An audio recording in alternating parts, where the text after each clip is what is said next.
when 200 people were murdered, killed in a church.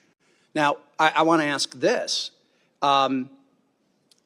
So one question was, did things improve? I think the answer is no on that. Here's the question. Proportionally, do we see Christians killing Muslims in Christian areas of Nigeria the way that we are seeing radicalized Islamists killing Christians in Muslim areas of Nigeria? What I can tell you, Representative Huizenga, is that Christians are disproportionately targeted based on their population. Exactly. And by the way, for those that you can't pick up with the microphones, there's audible yeses behind you. Again, the people that are watching who are nodding their heads. Why? Because they have lived this. Their families have lived this. I went to school with kids from Nigeria.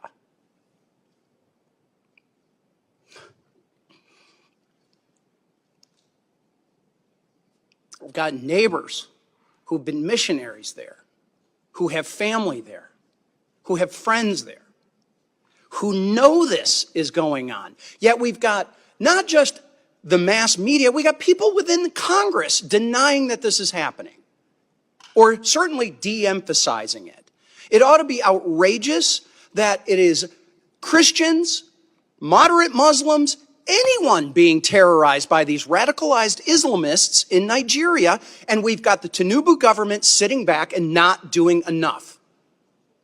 And I recently just was interviewed by Nigerian television, Arise TV, and that was really their question. Is the Tinubu government doing enough? And I had to answer, no, they are not. And I do not understand how a delegation can come here to the United States and downplay and come up with all of these other excuses as to why this is allowed to happen. It should be rejected and should be called out for what it is.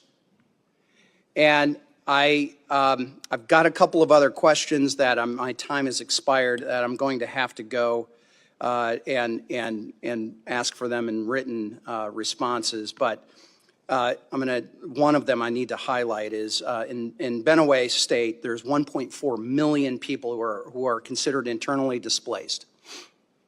Understanding that the administration has supported refugee assistance in dozens of other countries since taking office, what humanitarian assistance support are you providing or plan to provide to the IDPs in Benue and Taraba states, where many of those Christian communities reside? And I'll have to take the answer in writing. And Mr. Chairman, with your indulgence, just to show the breadth of this, I want to submit for the record remarks from the chairman of the Financial Services Committee, French Hill from Arkansas, who also serves on the House Permanent Select Committee on Intelligence, the Intel Committee. And I serve as vice chair of the Committee of Financial Services. This is where many of those sanctions originate and the enforcement. And I will say this, sanctions are only as good as your willingness to enforce them. And as the chairman has pointed out, there are ways to get out of those sanctions. And that's through correct your behavior. So with that, Mr. Chairman, I'd like to submit the letter. Thank you. And with that, I yield back. Chair.